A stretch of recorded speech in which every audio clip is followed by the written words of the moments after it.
कश्मीर में जो कुछ हुआ था उसके बाद 140 करोड़ हिंदुस्तानियों का खून खौल रहा था।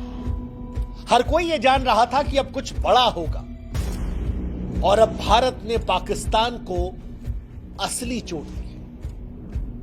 एक ऐसी चोट जिसमें ना टैंक चलाया गया, ना मिसाइल गिराई गई, ना 2016 जैसी सर्जिकल स्ट्राइक हुई और ना 2019 जैसी बालाकोट एयर स्ट्राइक। इस बार भारत ने वो युद्ध शुरू किया है जो खून तो नहीं बहाएगा, लेकिन प्यास की तड़फ से पाकिस्तान को झकझोर कर रख देगा। और नतीजा, पाकिस्तान में अब चूल्हे नहीं जलेंगे, पाकिस्तान में बच्चे प्यास से तड़पेंगे, नौकरियां खत्म हो जाएंगी, कारखाने बंद हो जाएंगे, अस्पताल ठप हो जाएंगे, कराची लाहौर जैसे शहर अंधेरे में डूब जाएंगे, सब्जियों के दाम आसमान छुएंगे, खेत सूखेंगे, किसान भूख से तड़पेंगे, जनता सड़कों पर होगी। मौत गोली से नहीं, प्यास से आएगी। भारत ने पाकिस्तान से उस युद्ध की शुरुआत की है जहां खून तो नहीं बहेगा, लेकिन प्यास की तड़प से पाकिस्तान सूख कर मर जाएगा,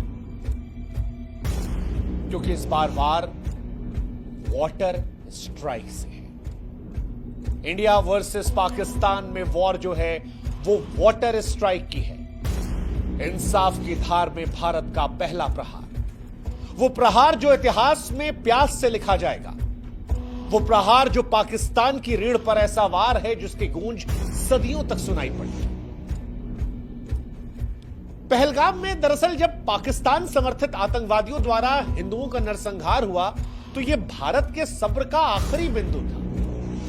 और इसके बाद भारत ने वो फैसला लिया, वो समझौता तोड़ दिया जिसे मानवता के लिए उसने तब भी निभाया जब 1965-1971 में भारत पाकिस्तान के बीच में युद्ध हुआ, जब 1993 में पाकिस्तान ने मुंबई में हमला करवाया, जब 2001 में पाकिस्तान ने संसद में हमला करवाया, 2008 में 26/11 का नरसंहार हुआ, 2016 में उरी और 2019 में पुलवामा में हमारे जवानों पर पाकिस्तान ने हमला करवाया। उसके बावजूद भी भारत ने जिस समझौते को निभाए रखा था, इस बार भारत ने अपने सब्र के बांध को तोड़ दिया और बांध को अब रोकने का फैसला किया जो पाकिस्तान को बूंद बूंद पानी के लिए तरसा देगा, पाकिस्तान को अंधेरे में डाल देगा, पाकिस्तान की बर्बादी की तरफ सबसे बड़ा निर्णायक कदम उठा देगा। भारत ने 5 निर्णायक कदमों के जरिए पाकिस्तान को कूटनीतिक, आर्थिक और रणनीतिक मोर्चों पर खरीद लिया है। 5 फैसले लिए, पंच मारा है।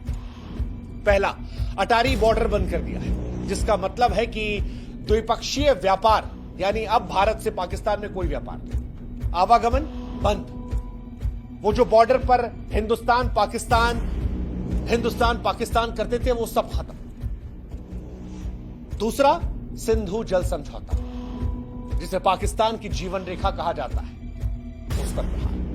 तीसरा, भारत में पाकिस्तानी उच्चायोग को बंद कर दिया, कहा सामान पैक करो यहां से। भारत दुनिया के सामने पाकिस्तान को दिखाना चाहता है कि यह आतंकवाद समर्थित देश है, वो देश जो आतंकवाद को भारत में प्रायोजित करवाता है, और अब भारत पाकिस्तान से कोई रिश्ता नहीं रखेगा। पाकिस्तान हाई कमीशन को भारत से निकलने का आदेश जारी कर दिया गया है, कोई कूटनीतिक रिश्ता नहीं होगा। और यह बहुत बड़ा फैसला है दुनिया के लिए मैसेज देने के लिए कि पाकिस्तान आतंकवादियों को सपोर्ट करता है। पाकिस्तान के अधिकारियों को 7 दिन में दिल्ली से वापस जाना पड़ेगा। पाकिस्तान के जो नागरिक हैं उन पर भी प्रतिबंध लगा दिया गया है।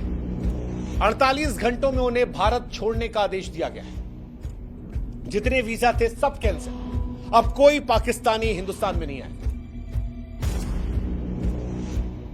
लेकिन इन सब के बीच सबसे घातक रहा सिंधु जल समझौते का रद्द होना, जिसे वाटर स्ट्राइक कहा जाता है। और यह भारत और पाकिस्तान के बीच में पहले जल युद्ध की शुरुआत है। इससे पहले कि बताएं कि पाकिस्तान बर्बाद कैसे होगा, आपको समझा देते हैं कि सिंधु जल समझौता है क्या। सिंधु नदी और उसकी सहायक नदियां, जिसमें झेलम और चिनाब का नाम है, पाकिस्तान की जीवन रेखा है।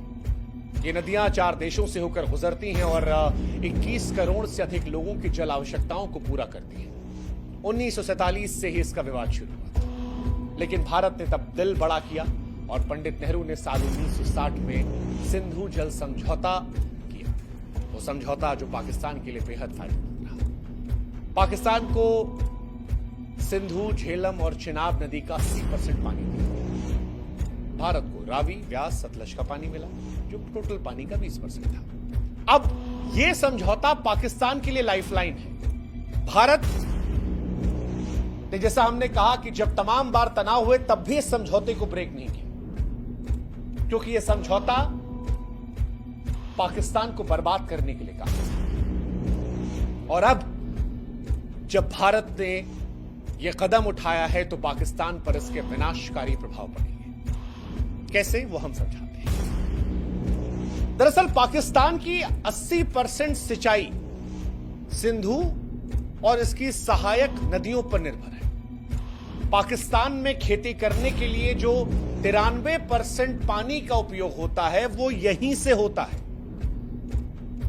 और बिना पानी के पाकिस्तान के जितने खेत हैं वो सब बंजर हो जाएंगे, फसलें नष्ट हो जाएंगी, किसान बर्बाद हो जाएंगे, हताशा नजर आएगी। ये पहली कहानी है। असर क्या होगा? असर यह भी होगा कि खेत खलिहानों के साथ साथ पाकिस्तान के जो बड़े शहर हैं, कराची, लाहौर, मुल्तान, इन शहरों में जल आपूर्ति इन्हीं नदियों पर निर्भर है। अब पानी की कमी होगी तो लोग एक एक गिलास साफ पानी के लिए तरसेंगे। पाकिस्तान में माएं अपने बच्चों के लिए पानी की तलाश में भटकेंगी। अस्पतालों में मरीजों का इलाज प्रभावित होगा। तीसरा, पाकिस्तान अंधेरे में डूब जाएगा। सिंधु बेसिन पर बने हाइड्रो पावर प्रोजेक्ट पाकिस्तान की बिजली का प्रमुख स्रोत है। पानी की कमी से बिजली का उत्पादन ठप हो जाएगा। पाकिस्तान के बड़े शहर कराची, मुल्तान, लाहौर, ये सब शहर अंधेरे में डूब जाएंगे, कारखाने बंद हो जाएंगे। और अब क्योंकि गर्मी आने वाली है, ऐसे में ये गर्मी असहनीय हो जाएगी, बर्दाश्त के बाहर हो जाएगी। पाकिस्तान वैसे भी बिजली संकट का बहुत सामना करता है। बीते साल भी आए दिन पाकिस्तान में ब्लैकआउट हुआ था। इस साल गर्मी पाकिस्तान को बहुत महंगी पड़ी। खेत खलिहानों में क्योंकि पानी आएगा नहीं, तो पाकिस्तान में फसलों की कमी के चलते अनाज और सब्जियों की कीमतें जो है वो आसमान को छू जाएंगी। पाकिस्तान वैसे भी भुखमरी कगार पर है, लेकिन अब गरीब परिवारों की थालियां खाली हैं, भुखमरी का खतरा मंडराएगा। अब क्योंकि कृषि और बिजली क्षेत्र ठप रहेगा तो पाकिस्तान की अर्थव्यवस्था चरमरा जाएगी, निवेशक भाग जाएंगे, बाजारों में अस्थिरता रहेगी। इसके साथ ही पाकिस्तान में जनसंख्या विस्थापन होगा, क्योंकि जहां जहां ये समस्याएं बढ़ेंगी वहां से आबादी कहीं और जाएगी, और जहां पर जाएगी वहां का सारा सिस्टम डैमेज हो जाएगा। पाकिस्तान की जनता सरकार के खिलाफ विरोध को लेकर सड़कों पर भी आ सकती है। सरकार के खिलाफ पाकिस्तान में नाराजगी बढ़ सकती है और पाकिस्तान में सरकार को तमाम तरह की परेशानियों का सामना करना पड़ सकता है। पाकिस्तान में बेरोजगारी पहले से कहीं ज्यादा बढ़ सकती है, क्योंकि कृषि और बिजली क्षेत्र से ठप हुआ सब कुछ तो अर्थव्यवस्था चरमराएगी। पाकिस्तान वैसे ही निवेशकों की कमी से परेशान है और इसके बाद निवेशक भाग जाएंगे, कंपनियां बंद हो जाएंगी, बाजारों में अस्थिरता बढ़ेगी और पाकिस्तान अलग अलग दृष्टिकोण से बर्बादी की तरफ चला जाएगा। हालांकि क्या ऐसा कल से ही होने वाला है? तो जवाब है नहीं। भारत ने जो यह फैसला लिया है, यह ऐसा नहीं है कि कल से ही पाकिस्तान को बर्बाद कर देगा। क्योंकि कई लोग के मन में सवाल है कि क्या ऐसा फैसला लेने के बाद पाकिस्तान तुरंत बर्बाद हो जाएगा, या बर्बाद पाकिस्तान होगा तो कितना समय लगेगा? इसका जवाब भी हम आपको देते हैं। सिंधु जल संधि टूटने से तत्काल गंभीर नुकसान पाकिस्तान को नहीं है। क्यों नहीं है वो समझाते हैं। सिंधु, झेलम, चिनाब नदियों का पानी जो है वो तुरंत नहीं रुकेगा, क्योंकि ऐसा करने के लिए भारत को बड़े बांधों की जरूरत है, जो फिलहाल अभी तैयार नहीं है।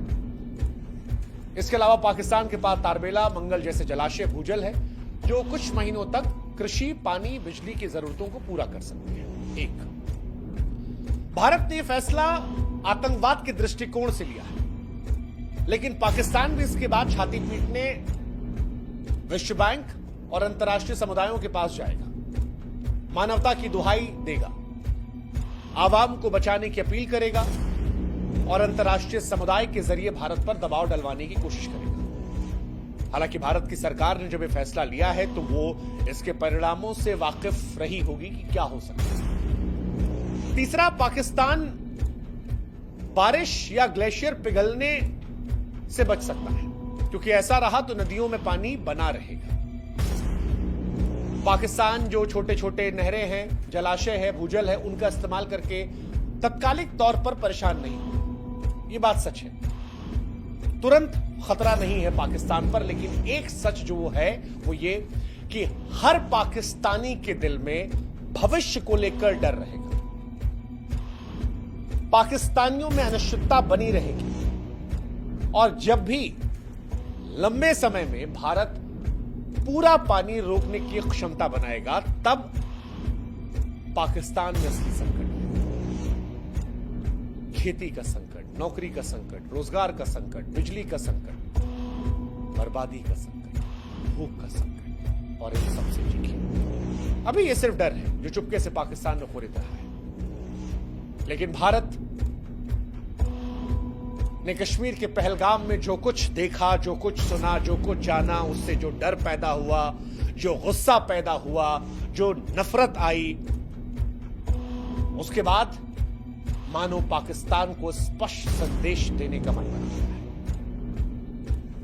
कि भारत ना हमास जैसी हरकत बर्दाश्त करेगा और ना पहले जैसी खामोशी। अगर हमला हमास जैसा होगा तो पाकिस्तान को जवाब इजराइल जैसा मिलेगा। और इसीलिए हम कह रहे हैं कि चाहे एयर स्ट्राइक हो या सर्जिकल स्ट्राइक, उससे कहीं ज्यादा भारी ये वाटर स्ट्राइक होगी, क्योंकि ये वाटर स्ट्राइक न केवल पाकिस्तान को झकझोरेगी बल्कि विश्व को भारत की दृढ़ता का संदेश देगी और भविष्य में सुनिश्चित करेगी कि पाकिस्तान ऐसी कोई हिमाकत करने के पहले 10,000 मर्तबा सोचे, अपनी आवाम को लेकर सोचे कि क्या वो अपनी आवाम को यूं मरने के लिए छोड़ देगा। इंसानियत के दृष्टिकोण से भारत के उठाए कदम शायद बहुत कठोर है, लेकिन वो जो एक मशहूर शेर है कि मुख्तसर सा गुरूर भी जरूरी है जिंदगी में जीने के लिए, ज्यादा झुककर मिलो तो दुनिया पीठ को पायदान समझ लेती है। पाकिस्तान ने भारत की इंसानियत का बड़ा गलत इस्तेमाल किया है और अब भारत के लिए यह बताना जरूरी है कि हो अगर जिंदा तो जिंदा नजर आना जरूरी है। यह संदेश है तमाम लोगों के लिए जो भारत की संवेदनशीलता का नाजायज फायदा उठाते हैं। उम्मीद करते हैं कि इस बार प्रहार इतना घातक होगा कि भविष्य में कोई भी देश हिमाकत करने के पहले 1000 मर्तबा सोचेगा। ये शायद उन लोगों को भी सच्ची श्रद्धांजलि होगी जो कश्मीर को जन्नत समझ के वहां पर लुत्फ उठाने गए थे। वो लोग जो अपने हनीमून पर गए थे या वो जो कहीं नौकरी करने के बाद जब पैसे बचाकर जिंदगी की थोड़ी खुशियां ढूंढने गए थे और उन्हें बेरहम मौत दे दी गई क्योंकि वो हिंदू थे। हिंदुस्तान गोली नहीं चलाएगा, युद्ध खून से नहीं लड़ेगा, लेकिन इस बार वॉर पानी का होगा, प्यास का होगा और पाकिस्तान इस बार प्यास की तरफ से झकझोर जाएगा। इंसाफ की भारत का पहला प्रहार है जो इतिहास में प्यास में लिखा जाएगा।